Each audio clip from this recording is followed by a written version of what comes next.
Join करें हमारे Telegram channel को और पाए मार्केट के लाइव अपडेट्स डिस्क्रिप्शन में दिए हुए लिंक से ज्वाइन करें। नमस्कार दोस्तों, स्वागत है आप सभी का हमारे चैनल लाइफ एडवाइजर्स में और आप देखना शुरू कर चुके हैं हमारे डेली एनालिसिस वीडियो। आज है 28 अक्टूबर का दिन और मार्केट में आज रहा एक बहुत ज़बरदस्त बिकवाली का दिन। और अगर बिकवाली की बात करी जाए तो बहुत ही शार्प फॉल देखने मिला, 2% की गिरावट देखने के लिए मिली है।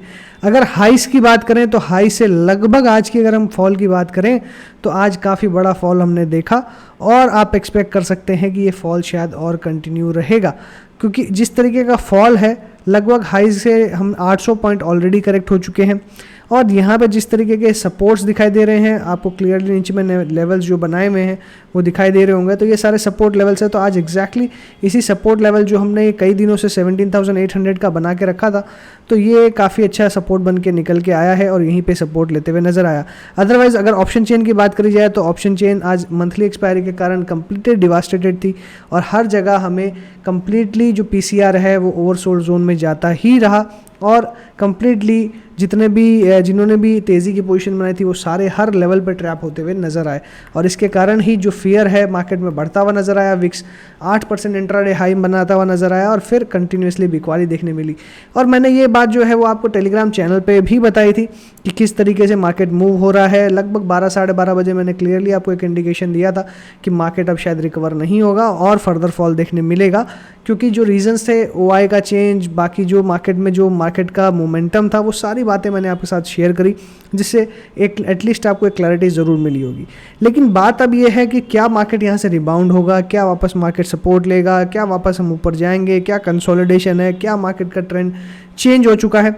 तो बहुत सारे क्वेश्चन हैं जो इन्वेस्टर्स के या ट्रेडर्स के मन में ज़रूर आते हुए नज़र आएंगे। अगर आप देखें तो पहले ये एक रेजिस्टेंस लेवल रहा है 17,800, उसके बाद में फिर से एक रैली देखने के लिए मिली। अभी इसी लेवल को, ब्रेकआउट लेवल को ये टेस्ट करने आया है। क्या ये टेस्ट सक्सेसफुल होगा? क्योंकि अगर यहाँ से बिकवाली आती है तो मुझे लगता है कि ये बिकवाली 16,700 तक बिल्कुल भी रुकते हुए नज़र नहीं आएगी, यानी और लगभग 1100 पॉइंट्स, 1100 पॉइंट की बिकवाली आप और ऑब्जर्व कर सकते हैं। तो पॉसिबल है कि 1100 पॉइंट की बिकवाली जो है वो आती हुई, लेकिन क्या ये इस तरीके से आएगी या इस तरीके से आएगी ये भी देखना ज़रूरी है।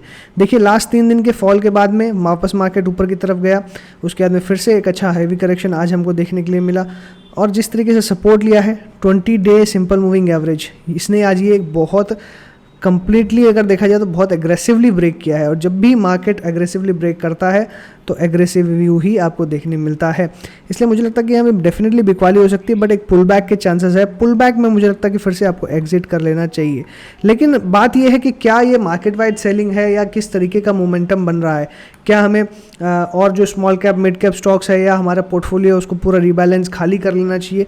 तो ये सारे क्वेश्चंस भी लोगों के दिमाग में है। तो देखिए मेरा एकदम क्लियर व्यू है कि मार्केट में आप जितना हल्का रहें, क्योंकि मैंने जिस दिन यहाँ पे ये व्यू बन रहा था इसी दिन मैंने आपको कह दिया था कि यहाँ पे आपको हल्का हो जाना चाहिए और मैंने बहुत ही क्लियरली ये बात कही थी। अगर आपने उस समय कॉल लिया होता तो डेफिनेटली आपको इस दिन का सामना नहीं करना पड़ता।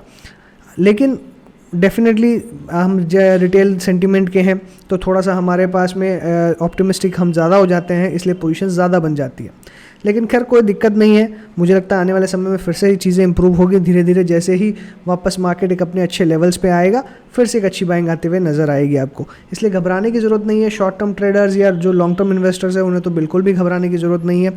जो स्टॉक्स आपने लिए हुए हैं बस उसे इवेल्युएट करते रहिए कि उनमें और ग्रोथ अपॉर्चुनिटीज़ है या नहीं। अगर आपको उनमें अपॉर्चुनिटीज़ लगती है तो आप बने रहें। वहीं पे अगर हम बात करें कि क्या हमें सारा पोर्टफोलियो खाली कर देना चाहिए, मिड कैप स्मॉल कैप में हमें क्या करना चाहिए, तो आज का अगर मैं अपना ऑब्जर्वेशन बताऊं आपको तो मुझे ऐसा लगता है कि मार्केट में आज सेलिंग ज़रूर थी। 2% जिस हिसाब से इंडेक्स में क्रैक हमने देखा उस हिसाब से मैंने small cap mid cap stocks के अंदर में कहीं पे भी बिकवाली नहीं देखी, बहुत एग्रेसिव वॉल्यूम्स नहीं देखे। और इनफैक्ट अगर देखा जाए तो आज ज़्यादा जो मुझे समझ में आया वो यही था कि बैंक निफ्टी में सबसे ज़्यादा प्रेशर था, उसके कारण हम गिरते हुए नज़र आए हैं। और मैंने पहले भी कहा है 3.5% बैंक निफ्टी गिरा है और 3.5% बैंक निफ्टी का मतलब है 2% निफ्टी गिरा, कोई बहुत बड़ी बात नहीं। यानी बैंकिंग स्टॉक्स में सेलिंग हुई है क्योंकि बहुत बड़ा ऑप्टिमिज्म पीएसयू बैंक्स में था और सारे प्राइवेट बैंक्स के रिजल्ट्स ऑलमोस्ट आ चुके हैं, एक आध को छोड़ दें तो।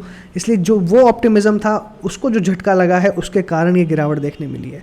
फिर उसके बाद में दूसरी चीज़ ये थी कि जो आरबीआई ने लिक्विडिटी क्रंच के बारे में बात करी है तो वो फिर से बैंक्स को इफेक्ट करते हुए नजर आई है। तो कहीं ना कहीं सिर्फ बैंकिंग सेक्टर ऐसा है, फाइनेंशियल सर्विसेज सेक्टर ऐसा है जहाँ पे थोड़ा सा बार बार कोई ना कोई कारण से प्रेशर आता है। इसलिए ये सेक्टर एक ऐसा है जो मुझे लगता है कि वोलेटाइल रहेगा। मैं बेरिश नहीं कहूँगा या मैं बुलिश नहीं कहूँगा, मैं वोलेटाइल कहूँगा इसे। और वहीं पे अगर मैं बात करूँ बाकी स्टॉक्स की तो मुझे लगता है कि स्टॉक स्पेसिफिक मूव आज काफ़ी अच्छे थे। आपको काफ़ी सारे स्टॉक्स के अंदर में ब्रेकआउट्स आते हुए दिखाई दिए, रिवर्सल आते हुए दिखाई दिए, बाइंग अपॉर्चुनिटी दिखाई दी। इसलिए ओवरऑल मेरा ये व्यू है कि भले ही मार्केट डाउन ट्रेंड में चला जाए, कंसोलिडेशन में चला जाए, आपको अब इंडेक्स में बहुत ज़्यादा ट्रेड करने का मौका नहीं ढूंढना चाहिए, रेदर आपको स्टॉक्स में अपॉर्चुनिटीज़ ढूंढनी चाहिए। और अब मार्केट जो इतने दिन अंधाधुंध बुल रन चल रहा था उसको टेस्ट करेगा कि किसने क्या सीखा और मार्केट से क्या कमाया। तो इतने दिन अगर आपने पैसे कमा लिए बिना सीखे तो डेफिनेटली अब आपको बहुत भारी पड़ने वाला है, ये मैं बिल्कुल कह सकता हूँ। इसलिए जिनकी लर्निंग बहुत स्ट्रांग है वो डेफिनेटली मार्केट में पैसा बनाएंगे।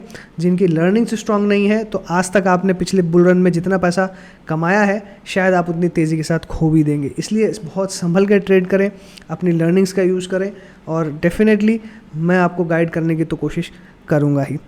चलिए बात करते हैं कल की, और 29 तारीख यानी फ्राइडे कल के मार्केट्स कैसे रह सकते हैं, कल का लेवल कैसे रह सकता है। तो देखिए जिस तरीके का ट्रेंड है यहाँ पे बिकवाली और बढ़ सकती है, ठीक है।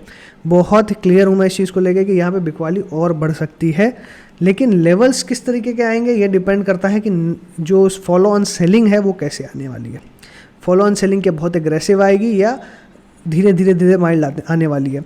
तो अभी हमारे पास में 17,800 एक बहुत ही अच्छा सपोर्ट है, वहीं 17,600 भी बहुत अच्छा सपोर्ट है। इसलिए मुझे लगता है 17,800 17,600 के बीच में ये जो पॉइंट है इस पॉइंट में बहुत एग्रेसिव सेलिंग नहीं आएगी। ये एक रुकने का पॉइंट होगा कि यहाँ से फिर से एक रिवर्सल लेने की कोशिश हो सकती है, क्योंकि अगर हम ट्रेंड को देखें तो इस तरीके से ये आपको देखने मिल सकता है। तो पॉसिबिलिटी है कि ये 50 डेमा के आसपास ही सपोर्ट लेता हुआ आपको नज़र आएगा। इसलिए काफ़ी क्रूशियल लेवल के आसपास है जहाँ पर सपोर्ट मिलेगा। तो यहाँ पर अगर आप सोच रहे हैं कि आपको अपना पोर्टफोलियो खाली करना है तो मुझे लगता है ये बहुत गलत पॉइंट है, क्योंकि इतने बड़े फॉल के बाद में अब पोर्टफोलियो खाली करने की कोई जगह नहीं है। अगर आपको करना था तो आपको इस कैंडल पे या इस कैंडल पे करना चाहिए था, जो कि मैंने डेफिनेटली आपको टेलीग्राम चैनल पे बताया था। इसलिए काफ़ी लेट हो चुकी है तो पोर्टफोलियो खाली करने की जगह नहीं है। पोर्टफोलियो आपको अगर खाली करना भी है तो कोई पुल बैक में कर सकते हैं।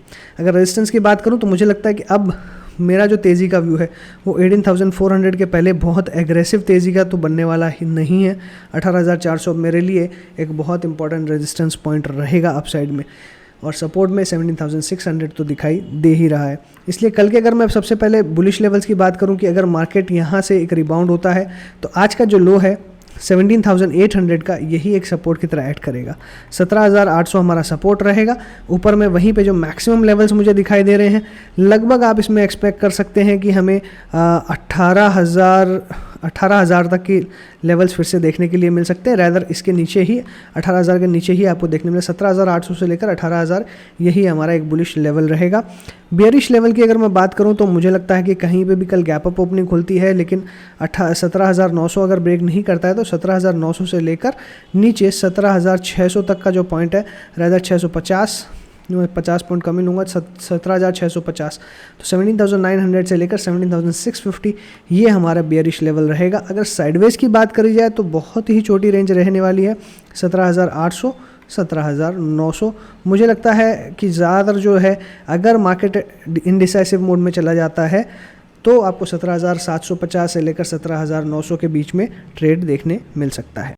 बैंक निफ्टी की बात करी जाए तो बहुत ही शार्प प्रॉफिट बुकिंग देखने के लिए मिल रही है, और मैंने कल डिस्कशन भी किया था कि शायद ये लेवल टेस्ट कर सकता है 40,000 का, बट जिस हिसाब से आया है मुझे लगता है कि 20 SMA टेस्ट करेगा। लेकिन ये 20 SMA पे ये अगर देखा जाए तो ये पॉइंट एक ऐसा पॉइंट है जहाँ पे रुक सकता है। तो आज का लो बहुत इंपॉर्टेंट सपोर्ट है। अगर ये लो ब्रेक होता है तो मुझे लगता है कि 38,300 का जो लेवल है यानी 1200 पॉइंट की फॉल जो है वो आपको और देखने मिल सकती है, और लगभग इस पॉइंट को टेस्ट किया जा सकता है। 38,300 के आसपास मार्केट आपको देखने के लिए मिलेगा। इसलिए यहाँ से और फॉल आप एक्सपेक्ट कर सकते हैं, क्योंकि जिस तरीके से मोमेंटम बना हुआ है तो बैंक निफ्टी ही एक कल्प्रिट बना हुआ है निफ्टी के लिए या ओवरऑल मार्केट के लिए। इसलिए मेरा मानना है कि आपको यहाँ पे बहुत कॉशियस रहना चाहिए। बैंक निफ्टी में आपको बहुत एग्रेसिव पोजीशंस नहीं बनानी चाहिए। अगर मैं यहाँ पे सबसे पहले बुलिश लेवल्स की बात करूँ कि बुलिश लेवल्स कैसे रह सकते हैं, तो लगभग मुझे लगता है कि 40,000 एक इन्फ्लेक्शन पॉइंट रहेगा जहाँ से फिर से आपको एक डिसाइसिव मूव देखने मिल सकती है। इसलिए अप साइड में मैक्सिमम 40,000, नीचे में 39,300, ये 700 पॉइंट की रेंज आप एक्सपेक्ट कर सकते हैं। वहीं बेयरिश रेंज की मैं बात करूं तो बेयरिश रेंज में मुझे 39,000 के पहले कोई सपोर्ट नज़र नहीं आता है, इसलिए नीचे में 39,000, अगर 39,000 ब्रेक करता है तो लगभग आप 38,800 के लेवल्स पर जा सकते हैं। अप साइड में मैक्सिमम 39,600 तक के लेवल्स ही नज़र आ रहे हैं, तो इस रेंज में आपको बेयरिश पॉइंट देखने मिल सकता है। साइडवेज की बात करूं तो मुझे लगता है कि जो बेयरिश रेंज है हमारी वही एक हमारी साइडवेज की रेंज रह सकती है, बट अदरवाइज बहुत ज़्यादा साइडवेज का मैं मूव एक्सपेक्ट नहीं कर रहा हूँ, रादर एक पुल बैक या फिर और फर्दर सेलिंग। बात करें अगर निफ्टी के ऑप्शन चेन की, ऑप्शन चेन में 17,900 एक बहुत ही अच्छा सपोर्ट रेंज दिखाई दे रहा है। हालांकि कुछ अच्छा नहीं कह सकते, लेकिन हायर लेवल्स पे 18,000 के ऊपर में बहुत एग्रेसिव शॉट्स बने हुए हैं, तो ऊपर जाने के चांसेस काफ़ी नील दिखाई दे रहे हैं। तो 18,000 तो डेफिनेटली पार नहीं करते हुए नजर आएगा, ये मैं कह सकता हूँ। वहीं पे 17,900 थोड़ा सा एक फाइटिंग लेवल है। नीचे में अगर देखा जाए तो इमीडिएटली कोई सपोर्ट नहीं है, तो यहाँ पे थोड़ा सा क्वेश्चन मार्क इसलिए है क्योंकि मुझे लगता है कि ओवरऑल जो आज की सिचुएशन देख के जो बुल्स हैं उन्होंने अपनी पोजीशन सिक्योर रखने की कोशिश करी है और 17,600 के बाद में ही इन्होंने पुट राइटिंग करी है, यानी कल की वो सिचुएशन देख के फिर अपनी नई पोजीशंस बनाएंगे। तो डेफिनेटली कल का एक जो ट्रेंड है वो बहुत ही डिसाइसिव आगे के ट्रेंड के लिए रहेगा, क्योंकि अगर कल ब्रेकडाउन होता है तो आप ये मान के चलिए कि ट्रेंड डाउनवर्ड्स हो चुका है। हालांकि आज के मूव के बाद मुझे डेफिनेटली लग रहा है कि मार्केट अब कंसोलिडेशन से ज़्यादा मार्केट डाउन ट्रेंड में चला गया है, बट फिर भी कल एक होप है, अगर इतना ही बड़ी रिकवरी फिर से अगर आती हुई आपको नज़र आए तो पॉसिबिलिटी है कि फिर से कंसोलिडेशन देखने मिल सकता है, बट जिसकी मुझे उम्मीद बहुत कम है। वहीं पे अगर हम क्यूमुलेटिव पोजीशंस को देखें तो क्यूमुलेटिवली 17,900 के नीचे का जो पॉइंट है वो बहुत ही अच्छा सपोर्ट का पॉइंट है और ऊपर में रेजिस्टेंस काफ़ी ज़्यादा है। अगर 18,000 पे आप अगर नज़र डालेंगे तो पुट्स की ओआई बहुत बड़ी क्वांटिटी में खड़ी है। वहीं पे अगर हम यहाँ पे बात करें 18,000 पे तो शॉर्ट्स बहुत ज़्यादा बने, तो कहीं ना कहीं एक पुल बैक की जो उम्मीद है वो आप लगा सकते हैं, क्योंकि अगर आप आज की पोजीशंस देखेंगे तो आज 18,000 पे पुट राइटिंग हुई है, नीचे में कहीं पे लॉन्ग पोजीशंस अनवाइंड नहीं हुई है, तो ये एक अच्छा संकेत है कि आप एक्सपेक्ट कर सकते हैं कि आने वाली सीरीज़ के लिए आपको डेफिनेटली कुछ ना कुछ अच्छा आपको मिलेगा और एक पॉसिबिलिटी है कि एक पुल बैक आपको कल देखने के लिए मिल जाए। बट उस पुल बैक में क्या करना है ये कल के पुल बैक के ऊपर ही डिपेंड करेगा, कितना बड़ा पुल बैक आता है। छोटा पुल बैक अगर 18,000 के नीचे ही क्लोजिंग होती है तो डेफिनेटली मुझे लगता है कि आपको एग्जिट करने का एक छोटा सा मौका ज़रूर मिलेगा, जिसमें आप अपनी पोजीशंस अगर है तो हल्की कर सकते हैं, और अदरवाइज अगर पूरा पुल बैक होता है 18,100 के ऊपर आता है तो एक रिवर्सल के चांसेस फिर से बन जाएंगे। बैंक निफ्टी की अगर ऑप्शन चेन की बात करी जाए तो बैंक निफ्टी में मुझे जिस तरीके से शॉर्ट बनते हुए नज़र आ रहे हैं, लॉन्ग पोजीशंस करते हुए नज़र आ रही है, तो बहुत ज़्यादा एग्रेसिव अपसाइड तो नहीं दिखाई देता है और ये क्लियरली नज़र आ रहा है। वहीं पे अगर नीचे की तरफ की हम बात करें तो नीचे में मुझे लगता है कि एक सपोर्ट जो है हर लेवल्स पे अवेलेबल है, बट उतना स्ट्रॉन्ग नहीं है। वहीं पे अगर क्यूमुलेटिव पोजीशंस पे नज़र डालेंगे तो 40,000 का लेवल ही एक बहुत इंपॉर्टेंट सपोर्ट है, लेकिन 39,500 ये एक फाइटिंग लेवल है, क्योंकि अभी भी अगर आप देखेंगे तो पुट राइटर्स ऊपर की तरफ एक्टिव है और सिर्फ यही एक रीज़न है जो मुझे बार बार ये पुश कर रहा है कि पुल बैक आएगा। अगर कल पुल बैक आता है, जो कि मुझे लगता है कि ज़्यादातर पॉसिबिलिटी है कि अगर डे हाई पे कल क्लोज हो, अगर जिस तरीके से 18,100 और इसमें 40,000 के ऊपर अगर क्लोज हो तो एक कंसोलिडेशन फेज चलेगा, अदरवाइज ओवरऑल कल आपको सिर्फ एक एग्जिट का मौका ही उस पुल बैक में मिलेगा। सो आशा करता हूँ वीडियो आपको ज़रूर पसंद आई होगी। वीडियो अगर पसंद आई है तो वीडियो को लाइक ज़रूर करिएगा, चैनल को सब्सक्राइब नहीं किया है तो चैनल को सब्सक्राइब कर दीजिए। So thanks for watching again, happy trading and investing.